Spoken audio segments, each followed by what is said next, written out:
Ça y est, l'heure de la rentrée a sonné, je peux vous dire qu'ils arrivent en pleine forme, et pour nous, on va se régaler, il est l'heure du 114e épisode de La Farce Tranquille. Taisez-vous. En Non mais cet homme est ahurissant. porte-parole du gouvernement. Ce que vous venez de faire, c'est super. Les copains, on se retrouve plein gaz parce que là, ça y est, je vous l'ai dit, c'est la fin des vacances. Nos politiciens sont de retour, que ce soit du côté du gouvernement que des partis d'opposition, enfin ce qu'il en reste. Mais ils arrivent tous, en tout cas, avec le couteau entre les dents. On va se régaler. Et avant de découvrir l'actualité politique des 7 derniers jours écoulés, parce que vous êtes là pour ça. Genre, si vous êtes là pour un défilé en string de bain, c'est pas la bonne chaîne YouTube. Vous vous êtes planté. Il y a une logique de juste milieu, mais voilà, c'est pas pareil. Donc, en attendant, n'hésitez pas les copains, si vous le souhaitez, à vous abonner à la chaîne YouTube Juste Milieu et également à mettre un pouce bleu. Là, je suis exigeant, je demande les deux. Attention, je surveille ceux qui le font pas. Épisode chargé, vous vous en doutez, ça attaque pleine balle de tous les côtés, mais nous, on va suivre nos bonnes vieilles habitudes et on commence avec le sondage de la semaine. Maintenant ça va chier. Alors, avant de vous proposer le nouveau thème, petit rappel, parce que je t'ai vu, Dimitri, t'étais grognon. Et je surveille les commentaires, je regarde ça de près, moi-même, en chair et en os. Notamment en chair. J'ai regardé de près et j'ai vu que dans le précédent épisode, le 113, vous étiez nombreux à dire « Oui, Rémi, sur le sondage, le RN est-il un parti crédible ? T'as dit qu'il y avait quasiment égalité, alors qu'en fait, il y a 70-30. » C'est vrai, Dimitri, tu as tout à fait raison. Et autant j'ai fait un bac pro commerce, autant ça m'avait sauté à l'œil qu'effectivement, c'était pas égalité. Mais si t'écoutes bien, si tu mets la VAR de Molière, si t'écoutes bien, eh ben en fait, je dis c'est plus serré par rapport à d'habitude. D'habitude, on a 98-2. Donc si tu veux, 70-30, pour moi, ça a le goût du match nul. Mais c'est comme Emmanuel Macron, ça a le goût de la démocratie. Mais tout le monde sait que c'est pas pareil. T'as capté? Oui. Et cette semaine, c'est l'un des débats chauds du moment. Alors, je préfère vous prévenir, on ne va pas décortiquer cette affaire-là aujourd'hui dans cet épisode de La Farce Tranquille. Une vidéo est en préparation avec mon acolyte Edouard de Juste Culture qui a repris les manettes de l'autre chaîne. N'hésitez pas à lui apporter tout votre soutien et faire un tour sur Juste Culture pour vous abonner les copains. Il y a un truc qui doit s'afficher quelque part, ça peut, j'en sais rien. Tu peux cliquer. Inch'Allah, comme on dit. On va préparer une vidéo ensemble, justement, lui, l'aspect plus culture et moi, l'aspect plus politique de cette affaire-là. Mais en attendant, je voulais avoir votre avis avec le sondage de la semaine. Médine, chez Europe Écologie Les Verts et LFI, aux universités d'été. Bonne ou mauvaise idée? Lien en description pour participer. Résultat, la semaine prochaine. Alors, les amis, je vous l'ai dit, c'est le grand thème de la journée, la rentrée. Ça y est, on y est, l'heure de la rentrée a sonné, Conseil des ministres aujourd'hui, en ce 23 août, au moment où j'enregistre la vidéo, et là, c'est le début des problèmes. Normalement, la rentrée, on a tous ces souvenirs, rentrée scolaire, t'as un nouveau cahier de brouillon, t'as un stylo bic qui se pète pas encore la gueule et qui est pas grignoté au bout. Là, la rentrée politique, c'est le début des emmerdes, sincèrement. C'est l'installation du furoncle. Tu vois, tu sens que ça va piquer sur le long terme. Et là, on est un petit peu là-dessus. Alors, on a eu un échauffement. C'est quand même l'avantage. Un petit discours de vacances d'Emmanuel Macron le 17 août à Bormes-les-Mimosas, qui d'ailleurs, petite parenthèse, va être bientôt renommé en hommage à la Première ministre, par souci féministe, Bornes-les-Mimosas. Voilà, c'est juste la petite info, le petit scoop qui fait plaisir. Ouais, c'est marrant. Emmanuel Macron a rendu hommage aux résistants, alors ça quand même, on peut pas tout critiquer non plus, et par contre, comme d'hab, a eu une logorée, une chiasse verbale, disons-le, non, une chiasse verbale, sincèrement, où ça part dans tous les sens, on sait pas en fait, on comprend pas. Et il a dit, il y a dans nos jeunes un appétit de liberté qui se cherche parfois et auquel nous devons répondre. Il y a dans nos jeunes un appétit de liberté, un idéalisme qui se cherche parfois et auquel nous devons répondre.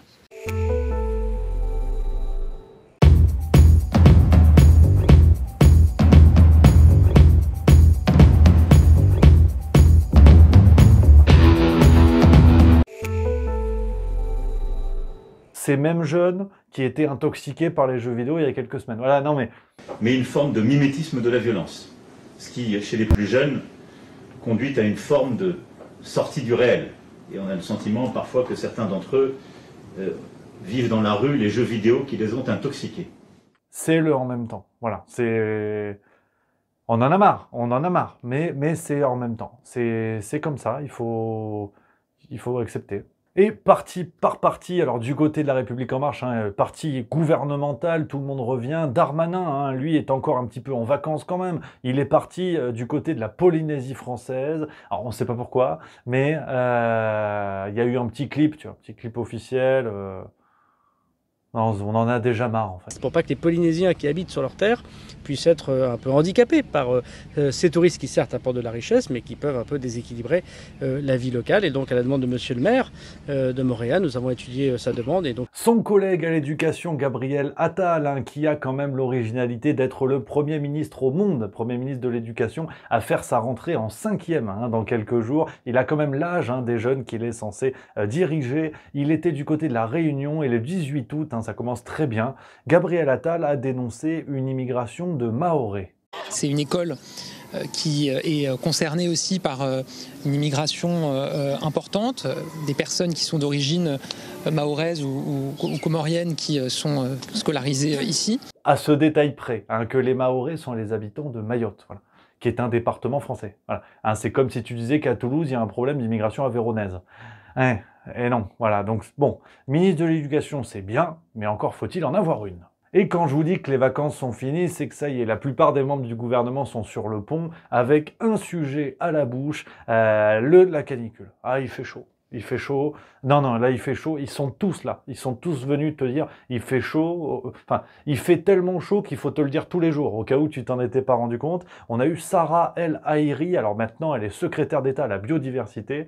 Et sur BFM TV, le 18 août, elle a dit, la canicule tue. C'est une évidence. Bien sûr que la canicule tue. C'est une évidence et on a tous en mémoire évidemment ces périodes dramatiques. Ce qui est certain, c'est que moi je salue la mobilisation de tous les services. Alors, petite précision, Sarah El Haïry, il y a encore 2 semaines, c'était Madame Service National Universel. Elle était en charge de ça, tu sais. Ouais. Donc d'une semaine à l'autre, en fait, si tu veux, elle passe du maréchal Pétain 2.0 à la Greta Thunberg du gouvernement. Donc voilà, c'est l'avantage en fait d'être ministre de tout et de rien. C'est que du jour au lendemain, tu changes complètement de spécialité, mais les éléments de langage restent les mêmes. En fait, on s'en fout que tu maîtrises tes dossiers. Voilà, tu as des petites fiches, le tampon McKinsey. Puis bon, la canicule tue, sincèrement, j'ai croisé un clébard ce matin en venant au boulot, il est capable de le dire. Tu vois, même lui, bon, ouf, ouf, après... Voilà, bon, c'est un teckel, donc c'est sûr que la communication passe pas très très bien. On dirait un petit peu les discours de Marlène Schiappa, mais c'est pas grave, tu t'habitues. Donc en soi, c'est facile d'être secrétaire d'État de tout ce que tu veux aujourd'hui. Mais on a aussi eu, hein, pour vous dire, parce que le gouvernement nous alerte, il y a la canicule, ça tue, on va mourir, la mort, combustion immédiate, ils ont dit. Et du coup, face à cela, parce que comme c'est grave, le 17 août, le gouvernement a annoncé qu'ils activaient le numéro vert canicule info service. Si, c'est le ministre de la Santé Aurélien Rousseau, ça y est, c'est officiel, il y a le petit visuel. Ouais. J'ai pas de vanne. Et ils ne se sont pas arrêtés là. Voilà, c'est comme un bon gangbang, tu t'arrêtes pas quand tu as joué une première fois. Clément Beaune sur BFM TV, le 20 août, alors lui il nous a dit, attention, même dans les gares, il y a un grand plan. Il a dit, dans toutes les grandes gares concernées, il y a une distribution d'eau gratuite. Dans toutes les grandes gares concernées, il y a une distribution d'eau gratuite qui est effectuée par les agents de Gares et Connexions, de la SNCF, dans tous les départements qui sont placés en vigilance orange canicule et les grandes gares pour ces départs ou plutôt ces retours. Le problème, c'est qu'il n'y en ait pas en temps normal. Voilà, non mais bon. Et là, ils ont dit il y a de l'eau. Ça y est. Donc estimez-vous heureux quand même. Et sinon, nouvel exemple que tout va bien dans la secte Macronus avec Carl Olive, une sorte de Manuel Valls qui se serait mis au footing. Il nous a fait une tribune dans le journal du dimanche. Alors vous savez, le fameux journal pro-nazi, pro-Poutine, carnivore. C'était le 20 août dernier. Et Carl Olive nous a fait une tribune. Déjà, ça s'appelle « Allons sentir le cul des vaches ». Alors, petite parenthèse, je ne sais pas ce qu'ils ont au gouvernement avec la question anale, mais il va falloir qu'on en parle sérieusement. Parce qu'entre Bruno Le Maire et son renflement brun, Carl Olive qui veut aller sentir le cul des vaches, et Emmanuel Macron qui veut littéralement chier sur des non-vaccinés, ils ont un problème. Ils sont au stade anal. Faut régler ça rapidement.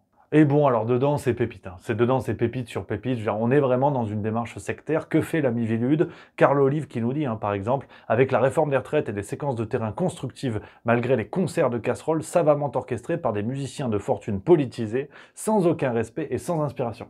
Ouais, parce qu'en fait, le problème, c'est qu'aujourd'hui, en France, il y a des citoyens qui sont politisés. Et voilà, non mais depuis quand les gens ont un avis? Et ils veulent quoi aussi? Voter pour le candidat de leur choix? Non mais vous êtes des fous. Oh, factieux. Ta gueule! Sinon, hein, sur la réforme des retraites, il nous dit, sur les retraites, oui, il a été entendu et compris qu'il faudrait travailler un peu plus. Voilà, entendu et compris, hein, bien évidemment, d'où les manifestations de gens qui avaient bien entendu et bien compris, qui étaient complètement d'accord. Et sinon, alors ça c'est ma pépite ultime, Carl Olive nous dit, Gérald Darmanin, la boussole sociale et populaire du gouvernement. Faut vraiment qu'ils arrêtent de parler de trou du cul. Du côté de la NUPES, alors je vous l'ai dit, c'est la grande affaire Médine en ce moment, hein, sur la venue de ce rappeur controversé pour des raisons que l'on va décortiquer bientôt sur Juste Culture notamment. On va décortiquer ça plus tard, donc aujourd'hui je vous laisse voter hein, sur ce sondage, participer à ce sondage, donner votre avis. On en reparlera de toute façon, puis on va attendre que ça se calme. Hein, c'est pas le genre de la maison d'aller tout de suite dans les polémiques. Tu restes à distance, tu laisses Sandrine Rousseau intervenir, tu ris et tu reviens. Voilà, c'est le plus important. Mais c'est vrai que de manière générale, dans la NUPES, ils n'ont pas besoin de ça. Hein, on ne sait plus où on en est. Un feu la NUPES, vive la NUPES, on ne sait pas. Surtout que ça commence à prendre une petite tournure, les feux de l'amour, qui est assez ridicule. Hein. Mélenchon et Faure se sont pris le bec sur Twitter, c'était le 17 août. Ça commence avec un tweet de Jean-Luc Mélenchon qui écrit « À la gauche et aux écologistes de ne pas tomber dans la spirale mortifère de la division, faire l'union en se divisant aux élections sénatoriales et européennes. » Point d'interrogation. Olivier Faure vexé. Hein, qui se sent trahi par son ex. On ne sait pas si ils couchent encore ensemble, on ne sait pas, tu vois. Et il répond, enfin, je vous lis quelques morceaux, « On se voit si tu veux. On peut ne pas partager les mêmes analyses sans avoir besoin de s'invectiver sur Twitter pour le plus grand plaisir de la droite et le désespoir de la gauche. » Jean-Luc Mélenchon répond en disant « Je ne t'invective pas, au contraire de tes amis qui nous ont expulsés des listes aux sénatoriales et se préparent à en faire autant aux européennes et aux municipales. Si tu veux revenir sur ces choix sectaires, adresse-toi aux responsables de la FI. Bompard, Panot, Aubry. Moi je donne mon avis, c'est tout. »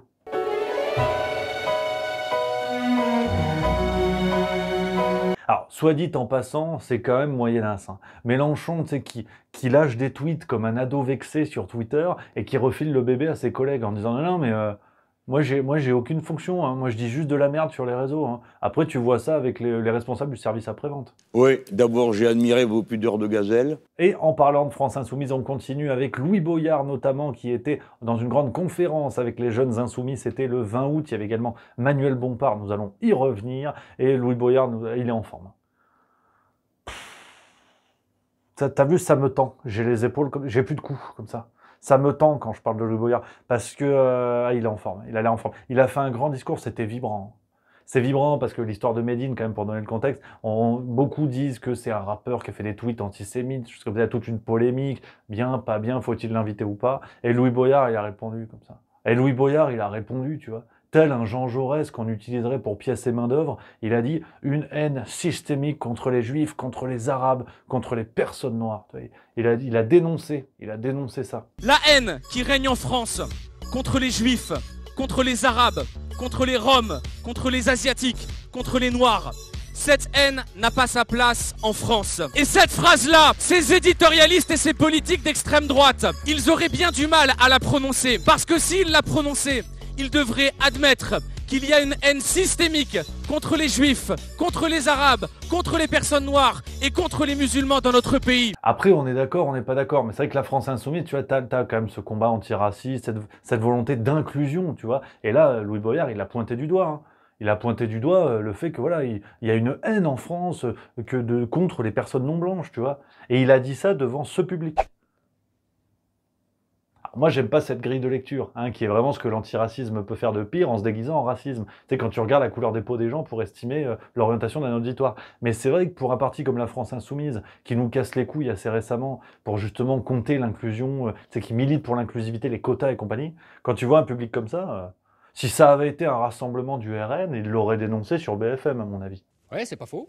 Et sinon, on a aussi eu droit à un speech de Manuel Bompard, qui lui se prend pour Didier Deschamps.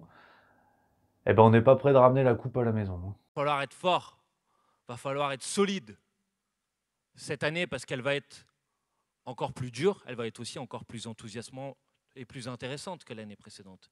Mais elle va être encore plus dure. Et c'est aussi pour ça qu'on a besoin de ces moments-là, tous ensemble, où on se forme, parce que c'est dur, parce qu'il faut être bien préparé à mener ces batailles. Du côté d'Europe Écologie Les Verts, on a eu Julien Bayou qui a aussi fait sa rentrée, c'était sur LCI le 17 août. Bon, alors c'est original. Parce qu'il y a eu Nicolas Sarkozy qui a fait on va y revenir, qui a fait une interview dans le Figaro Magazine, c'était zinzin. Et Julien Bayou parle de Sarkozy comme un influenceur commissionné par les Russes. C'est un peu comme Marine Le Pen. Voilà. Et justement, en parlant des Républicains, donc je vous l'ai dit, Nicolas Sarkozy a donné un interview fleuve dans le Figaro le 17 août dernier, le Figaro Magazine exactement. On a beaucoup parlé des petits tacles qu'il a envoyés à Emmanuel Macron et du fait qu'il adoubait Gérald Darmanin. Il y a des dingueries dans cette interview.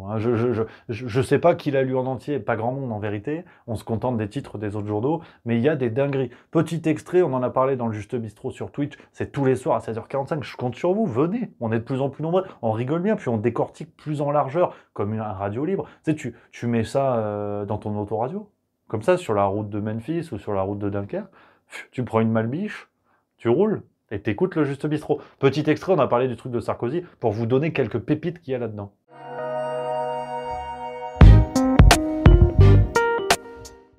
À la question, ce qui se passe au Niger et dans la zone francophone de ce continent est-il avant tout l'échec d'Emmanuel Macron, pourtant s'y attacher à une nouvelle donne française en Afrique? Et Sarkozy vous dit, faire du président Macron le responsable de la situation actuelle n'a aucun sens. Le problème est profond et en réalité insoluble, car il est celui de la présence prolongée de notre armée dans nos anciennes colonies. Aussi bonnes et généreuses soient nos intentions, toute mission qui s'éternise finit par nous faire apparaître aux yeux d'une partie de la population comme une force d'occupation. Aussi bonnes et généreuses soient nos intentions. Là, je veux bien qu'ils nous prennent pour des cons par habitude. Ça, il n'y a pas de problème. Mais là, celle-là, elle est vraiment balèze. Là, c'est le top 14 de la connerie journalistique. Enfin, de la sortie de la connerie politique. C'est hallucinant. Mais vraiment, c'est délirant. C'est délirant. Sarkozy qui, à la fois, reconnaît une forme de néocolonialisme et parle de nos bonnes et généreuses intentions. Sincèrement, tu fais 1h30 de géopolitique, tu comprends qu'il dit n'importe quoi. Et on parle d'un monsieur qui devait apporter la démocratie en Libye. Regardez où en est la Libye aujourd'hui. En plus, je veux dire, ce serait drôle si on ne parlait pas de milliers de morts déjà constatés et à venir. C'est sidérant, c'est sidérant. Et puis autre pépite pour finir, ça c'est peut-être la moins grave. Pour Sarkozy, apparemment Macron est officiellement de droite, on le découvre. Sur la question, la droite peut-elle faire barrage? Sarkozy répond, il faudra savoir être patient, car il y a en son sein des talents, aussi bien chez les Républicains que dans le camp présidentiel. On ne savait pas que le camp présidentiel c'était la droite, mais Sarkozy nous le dit. Voilà, pour ceux qui n'avaient pas fait le lien, maintenant vous le savez. Et puis sinon, toujours du côté des Républicains, on a des nouvelles de notre représentant en aspirateur préféré, Xavier Bertrand. Il était dans le Parisien du 22 août. Et alors lui, il se la joue comme Chirac. Voilà, qu'est-ce que tu veux faire quand tu seras grand? Chirac. Et donc il a donné une sorte de petite conférence devant 3-4 grabataires du secteur. Il a dit, je joue la carte de l'opposant d'intérêt général. Comment ça, là comme intérêt, à part le tien, il n'y en a pas beaucoup. Et puis sinon, du côté du RN, rien, toujours rien. Le RN qui brille par son silence quand ils sont là et quand ils ne sont pas là. Marine Le Pen qui est toujours là en train de caresser 3-4 chats et ils se font oublier. Ils se font oublier, alors ils vont faire leur rentrée médiatique.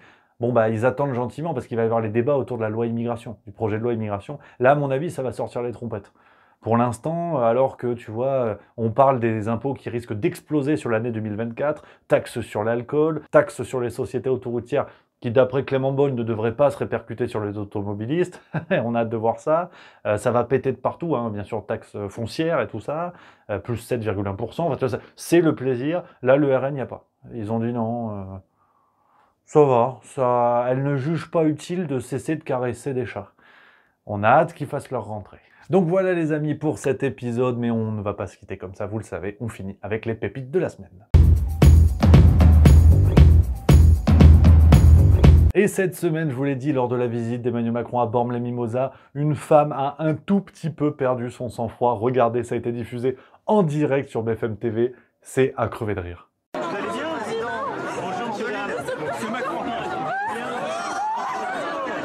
Apparemment, elle était contente de le voir. Elle était vraiment très contente de le voir. Et autre pépite de la semaine, cette affaire, Michael Youn, alias Fatal Bazooka, qui a balancé dans un festival du côté du Mans, c'était il y a quelques jours, le numéro de Gérald Darmanin, du plaisir.